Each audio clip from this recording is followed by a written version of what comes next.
academic, development practitioner. I've spent a lot of my life both within the academic arena, the policy world, and most recently as somebody who's in the world of development as a practice. خلفيتي طبعا, my background, I'm an economist. The last 10 years I think I've spent most of them working on issues that deal with youth economic empowerment, unemployment, skills, marriage, education. And with the Arab Spring, obviously I have become committed to the practice arena, meaning I no longer write, I try to do things about the issues I care about. And I'm excited, both as somebody who's thought about these issues, as someone who's excited about the transformation that is slowly beginning to take shape. And most importantly, the fact that questions of youth economic empowerment have become now the preeminent public policy concern, in addition to being the real concern for youth, their families in our part of the world. This is definitely a real concern. Actually, people may even think that this is what is behind the Arab Spring. This is what is basically shaking the political landscape, and this is what might also shape the future of the Arab world. As you were saying, you were trying to do things versus writing about them.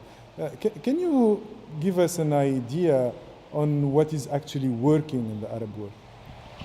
Unfortunately, and this might be one of those brutal truths when it comes to tackling the question of unemployment, skills, and economic opportunity at large for youth, we really know very little about what works and what doesn't work. Partly because we wasted a good 20 years engaged in practices, in policies that did not target the problem, did not do so very intelligently, did not do things very sustainably. All that we had done, in my humble opinion, over almost a generation, was to maintain the status quo.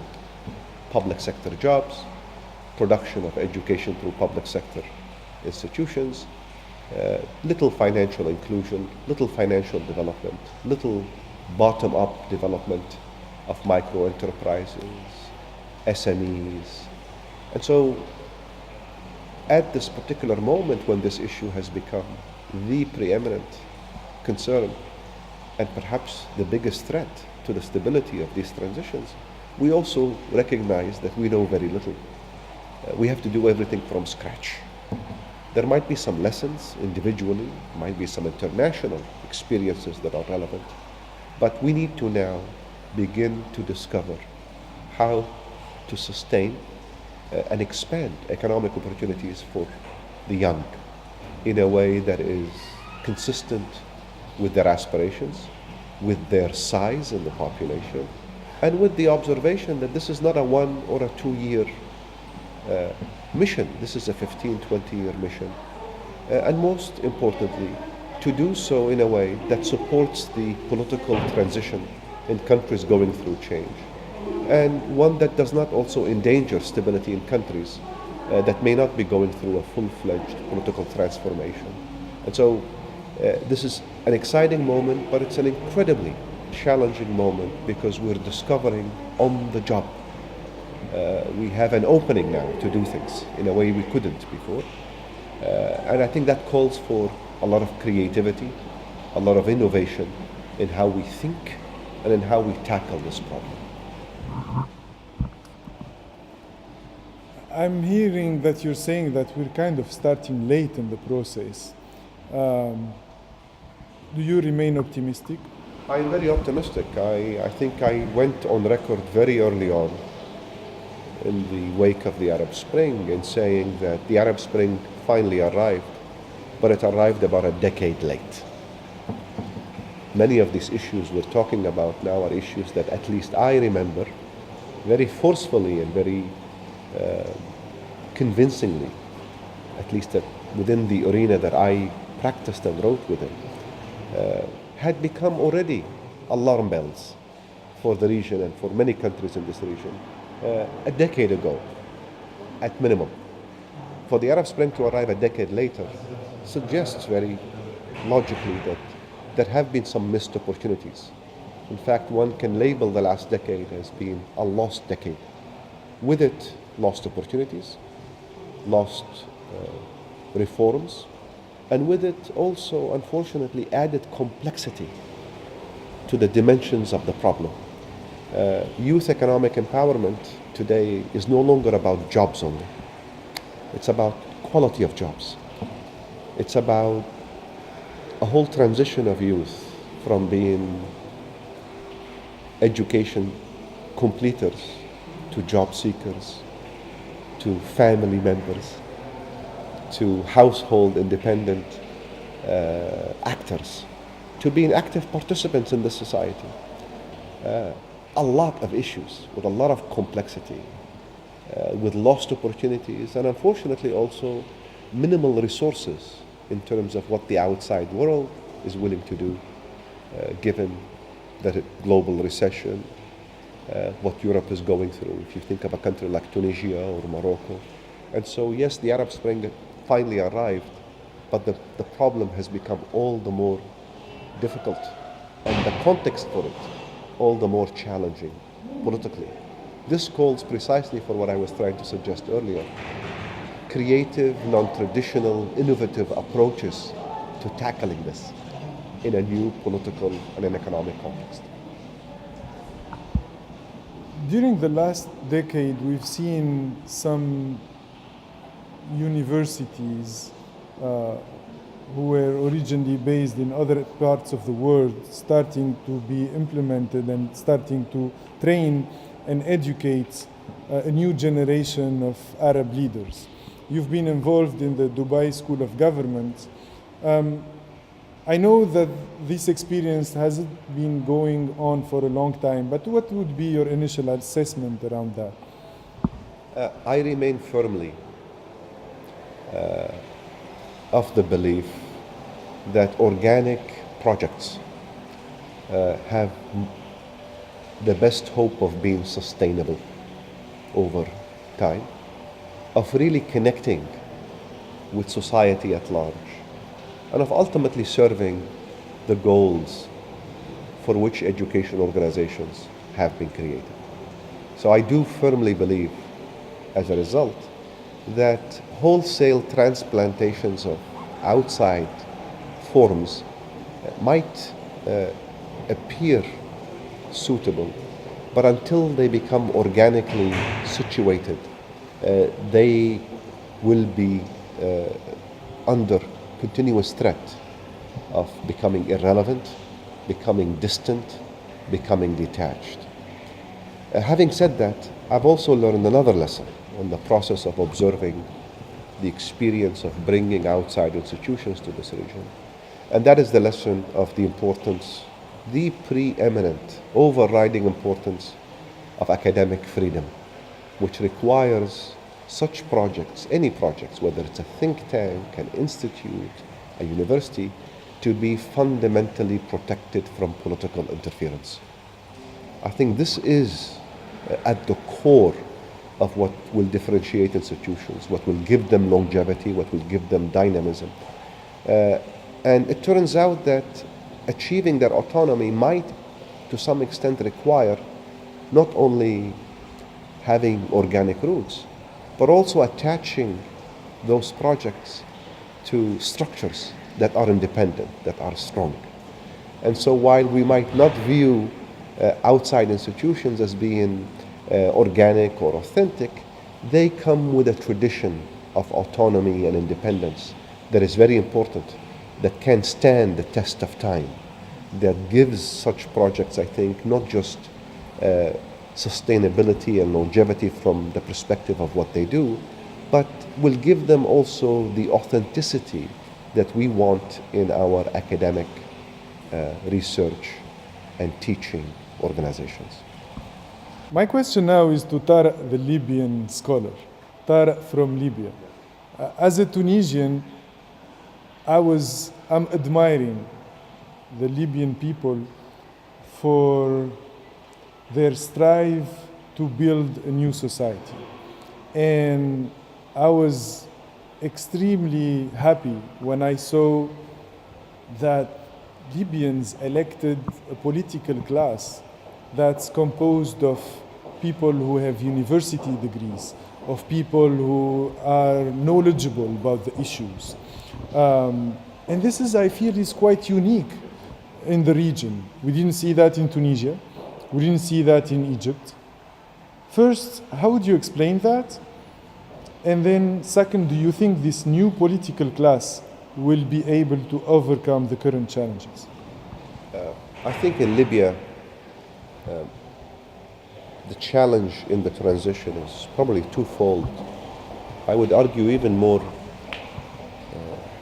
demanding than Egypt or Tunisia. Partly because in the case of Egypt and Tunisia, you're not only trying to build new rules of the game in the political space, but you also have as one of your assets in the policy space a functioning bureaucracy that can help manage the demands of the population for services, for financial management, for welfare provision. In Tunisia and Egypt, it seems to me the challenge is largely about the political transition in the political space as opposed to the bureaucratic administrative space, although one can say that even there a lot of issues have to be tackled. In Libya, in fact, we have twin challenges. We have sort of a nation building project, new politics, new coalitions, new forms of identities, new rules of the game, but we also have a very direct, immediate, and a difficult challenge of state building. We don't have a state. We don't have a traditional state with state organs, institutions, instruments that is able to do very much. I think from that perspective, where Libya is today relative to those two initial conditions, in addition to a bloody conflict and a period of instability, is almost a miracle. The country is still rallying behind a project, although this project is a rebirth of a nation and a rebuild of all of its institutions. I think a lot of what might be behind the stability and the positive outlook has to do with maybe the nature of the public, the brutal legacy of a dictatorship that had left a strong desire for change and an interest in wanting to be hopeful about the process of change. If you've waited 42 years and lived under the former regime, you can imagine that almost anything different is a positive development for you. And I think that reservoir of goodwill, and of hope, of interest in the future is partly helping to create the necessary patience, keep political actors engaged, in addition to the fact that the first democratic experiment with the election of the General National Congress has largely proved to be successful. I think we all were surprised by the diversity of candidates, by the multiplicity and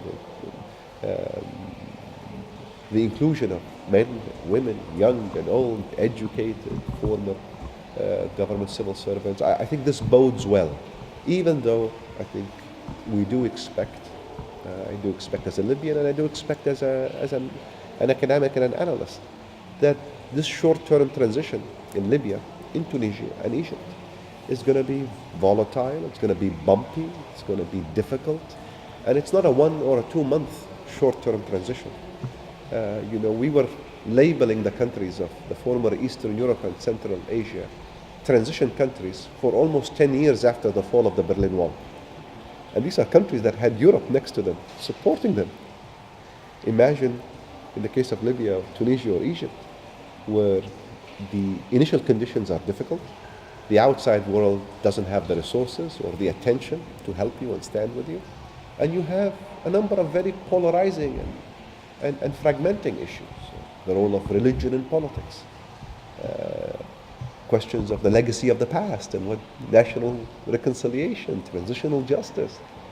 I think we have to be patient. I think whoever can solve the problem of how you manage expectations and deliver, of course, but manage expectations to give yourself political space to make mistakes and learn from them, is going to probably will have contributed the most to the Arab world at this particular moment in time.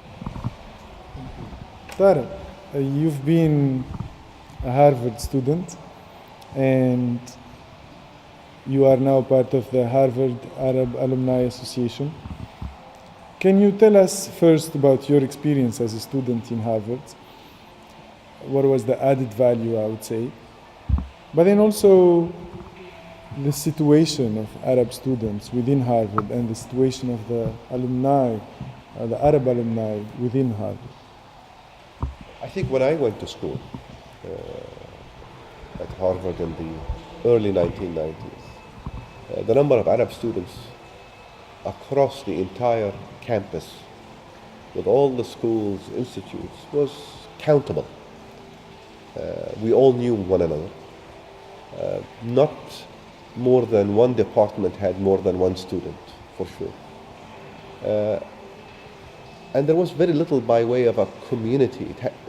The project of Arab students at a major university in the US, such as Harvard, had to be built, had to be put together. Many of us had arrived there either through persistence, through hard work, or through sheer chance. After all, the chances of being admitted to any one of these schools was always quite low. I think that characterization of the Arab community at Harvard, the Arab student body, has changed in the last 15, 20 years. More students get admitted. There are multiple associations within Harvard that bring these students together. There's a campus life, there's a community. I think I'm more hopeful about the role of the Arab world and the extent to which the Arab world can benefit. My concern, and it remains the concern of 20 years ago, was whether the student community, the alumni, are doing enough, are being given a chance to actually help give back and contribute to the success, the prosperity of their societies in the Arab world. I think we have not solved that riddle yet. We have not found the right bridge. Gatherings such as this are useful, helpful, they're pleasant, but they don't lead always, and I think they don't lead most of the time to translations of the idea of what students can do, what they can contribute. After all, most of them right now are successful businessmen, academics, thinkers, writers, activists. We have yet to find the formula that would allow Harvard students or Yale students or Michigan students to contribute systematically as a community to the betterment of their societies. I don't think that challenge is going to go away anytime soon. It's governed by a lot of things. But this is a moment now, especially in countries going through change, where you have an opening. You have a willingness to maybe embrace and to experiment and to link up without having to go through the structures of power, the structures of the intelligence, or the structures of security. I recall a few years ago in Tunisia here, feeling extremely uncomfortable, feeling imprisoned at not being able to speak, engage, work, or speak. Today, I come to Tunisia almost once a month. I get to meet with whomever I want, and I engage in any discussion I want. And if I can find the right bridge for me and others to link up with my Tunisian colleagues and build for the future, I think we can maybe make the alumni associations of Arab students abroad much more useful bodies than they are right now.